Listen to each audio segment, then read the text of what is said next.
Hi, ഞാനിപ്പോൾ ഒരു കിടിലൻ ഹോട്ടലിലാണ് നിൽക്കുന്നത്. അപ്പോൾ ഹോട്ടൽ നിങ്ങളെ പരിചയപ്പെടുത്തി തരാം. ഹോട്ടലിൻ്റെ സൈഡ് വശമൊക്കെ ആകട്ടോ, ഒരു റെയിൽവേ ട്രാക്ക് കണ്ടല്ലോ, കാർ പാർക്കിംഗ് ഒക്കെ കണ്ടല്ലോ. അപ്പോൾ അതേ മീശക്കാരൻ ദിലീപേട്ടൻ്റെ കടയിലാണ് ഞാൻ നിൽക്കുന്നത്. ഇത് തന്നെയാണ് നമ്മുടെ മീശക്കാരൻ ദിലീപേട്ടൻ കേട്ടോ.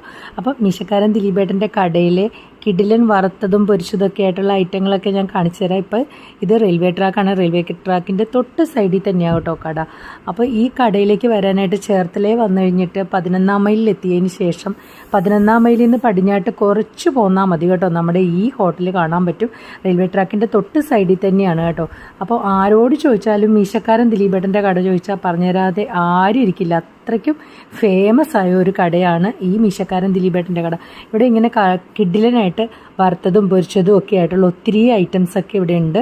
അപ്പം ശരിക്കും പറഞ്ഞാൽ സീ ഫുഡ് ഇഷ്ടം പോലെയുണ്ട്. പല വെറൈറ്റി ഐറ്റംസാണ്. നല്ല തനി നാടൻ രീതിയിലാണ് ഇവിടെ ഇങ്ങനെ